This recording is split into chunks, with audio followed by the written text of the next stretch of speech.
Hi.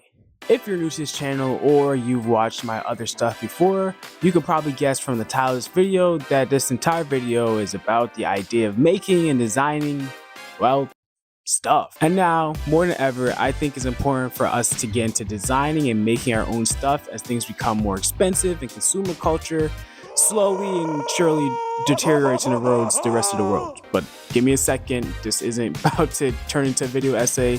Just let me explain. I'm not gonna get political or touch on the world of macroeconomics since I feel like there's probably a million other people who are far more qualified to do the explaining, and I'm sure a lot of you can find those channels yourself. And I also don't really need to give anybody else an excuse to be even more miserable than most of us already are. But what I will do is make the argument why I think that building and designing your own stuff is probably one of the most important and rewarding things that you could be doing at this time.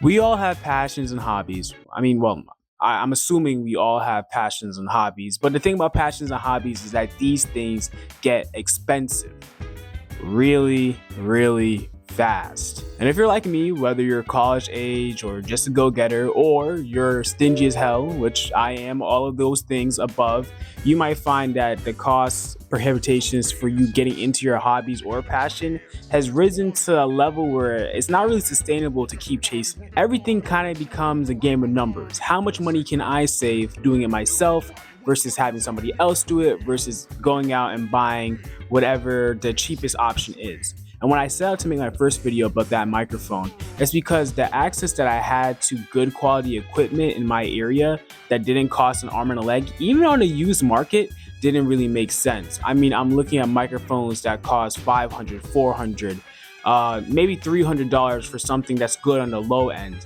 but really the components inside of it didn't even add up to be that much. And I've spent hours in my local guitar center looking at the used gear and other hobbyist equipment to see what I can get for a find, and I have gotten a lot of good stuff. But if you've been on the market recently, you know that with all the scalpers and people trying to make a quick profit, used equipment's not what it used to be. It's simply just not a good deal. It's just not a good budget option, especially for somebody like myself who's kind of playing a game of numbers and is working with a tight budget. And if you ask anybody who, just evidence of this is if you ask anybody who's gone thrifting recently, they'll tell you that it's less old couture items from old households and more sheen and like PacSun stuff. It's the market's completely fucked up. When you total up the cost of everything that it takes to make these items, nothing really seems like a good value anymore. Especially if you consider that there's a lot of open source DIY projects out there where you can get started for probably less than half and just investing some time into it. And there are so many insanely smart people that compile these lists. I'm talking about GitHub forums, Stack Exchange forums, even comments on Reddit of somebody who's probably had the same idea as you and worked their hardest to make it come happen. I mean, you don't need to look far to see people innovating on the internet, doing things that we wouldn't think were initially possible, but with a little bit of hard work they did, and then they turned around and made those 3D printed files or those schematics available to the public for free or basically next to no charge. And considering the biggest investment is more so time than money, it's kind of hard to overlook the challenge, especially when you have a lot of time on your hands depending on what you're doing in life. Looking good is subjective. And everybody has things in their life that they think look good, look bad. For example, I personally like the lamp. The pirate ship next to it, hate the pirate ship. The hat next to the pirate ship and the lamp gives it Indiana Jones vibes. I think it looks kind of old. That might be your style. I'm just saying. But one thing that's not subjective is that quality and materials go hand in hand. You get good quality materials, chances are you get a pretty good quality product. A titanium iPhone Pro feels good and it looks good in hand. A Neumann microphone sounds good, feels good because it's made out of high quality materials like brass and gold. And a Louis Vuitton bag, despite costing more than most people's first car, uses a patented leather making technology that they designed in-house to get a bag that withstands the test of time and is overall pretty durable. There's a reason why things that are made out of good quality materials oftentimes end up costing a lot of money. But sometimes finding a product that isn't cheaply painted metal or plastic can be pretty hard, surprisingly hard and difficult in fact, especially when you start to work your way into the wide world of electronics or other hobbyist crafts. Making and designing things, whether it's your shoes, clothes, your electronics, or even something as simple as like your eyewear, can be fun, exciting, and rewarding, but sometimes I will admit the hobby does get expensive. But because it's fun, that's why people spend thousands of dollars designing things like their cars, their watches, or even customizing their own luxury goods. And I'm not saying that everybody can be the next Virgil Abloh or Charles Ames, but starting somewhere and making something out of nothing is just as good as an excuse to get into the hobby of DIY design or just making things in general, whether it's repurposing things you find at a thrift store or repurposing things that you have lying around your house. I think it's that little bit of variety, that little bit of spice that brings joy to our lives, and I think that level of joy is something that everybody, regardless of where they are in the world, could appreciate and could probably use. I'm going to tell you an empirical fact.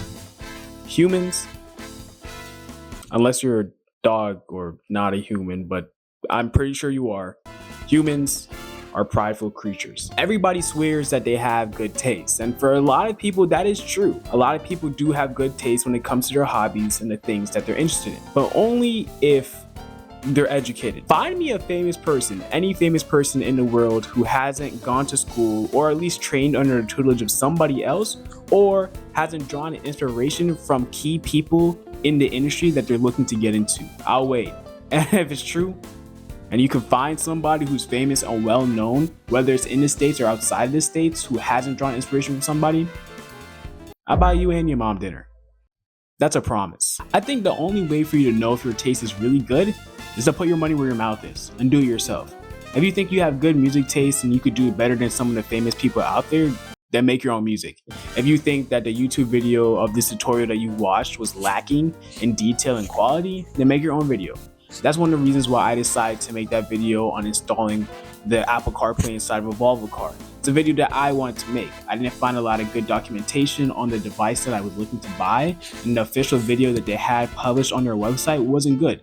So for all the people who are retracing my steps, I figured that I could do a better job of explaining to them how to get it done than something that was officially offered by the company whose product I literally bought. But the most important thing is that there's nothing better than making a video or finishing a product, taking a step back, looking in the mirror and saying, yeah, I did that shit. That's the feeling I get when I make videos, and that's the feeling a lot of people get when they make videos or work on products themselves. Sometimes I take a step back and I look at the video and I think to myself, I'm not really happy with the way that this turned out. I don't like the way that I edited it. I don't like the music. I don't like the audio mixing. I don't like things like that. But as I continue to work on the video and learn how to make better videos, there is a sense of pride that comes with it.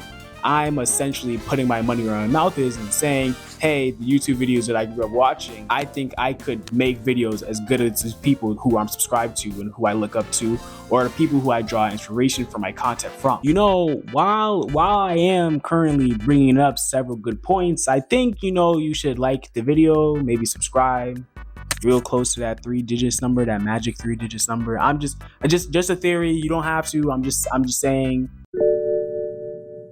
But sometimes it's kind of hard for you to put your money where your mouth is because you're one person and you're going up an entire industry of veterans. Now, there are these really expensive Klipsch audio tower speakers. If you see them in public or you see them out in somebody's house, you know as an audiophile that these are Klipsch. They have a very particular design language that makes it basically nigh impossible for you not to be able to identify. But imagine instead of flexing on people that you spent upwards of $2,000 or more, because they do get expensive for these speakers, you can showcase something you did. And somebody walks into your house and they go, you did that?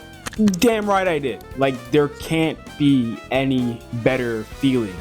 There just can't be, especially when you see their jaws literally hit the floor. You feel the sense of joy. You feel a sense of pride, knowing that something that you created has had an impact on somebody else, whether it's by showing them how to do something that you didn't know how to do and learn how to do the hard way, doing something or explaining something that somebody else has done, but maybe not to the best of your abilities, or it's so outdated that the guides and the language around it has changed considerably. But that sense of pride that you have when creating things can sometimes lead you to have a big ego. Sometimes it's not always a home run and you feel proud of your work afterwards, but you know, constructive criticism is how you get better. That's why people read the comment section.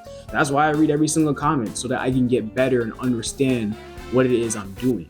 If I design something and somebody says, hey, that looks like ass, and one person says it, it might be personal. If 10 people say it out of 20 people, I'm sorry, that shit might be ass. And sometimes I will not lie, I have made some absolute bullshit. And I didn't set out to make the bullshit, but I did. And sometimes I look at the project and I'm like, this is actually garbage. This is terrible. I need to burn this in like the 9th circle of hell. So if for whatever reason you're thinking about getting into design or DIY and you don't know where to start, I have some advice for you. Start where you want to. And I know that sounds weird because obviously everybody wants to start somewhere. So telling me to start where you want to doesn't make any sense. But start with a project that you think is manageable. If you want to get into cars, don't start with an engine replacement unless you work in a machine shop or you have all the time and the money to throw in it. Start with something simple. Start with something like changing out your brake kits or getting different suspension. If you want to get into jewelry design, maybe don't start with making fully custom gold chains and teeth. Unless you work at a dental facility, then go ahead and do that. Also hit me up. I need recommendations. So if you're gonna go and do something, start small. Find something manageable, whether you're looking for a weekend project, a week project. Do not start with a project that you know is gonna take you months. You're not gonna wanna finish that shit. Trust me, I know. And then invest in some good quality tools. Watch YouTube videos, immerse yourself in spaces, and maybe you just might find that the amount of money that you saved over time and the amount of satisfaction that you have from completing your project was worth all the effort that it took for you to get there. I've been Ray. This has been my channel, and I'll make sure to see you guys next time. Peace.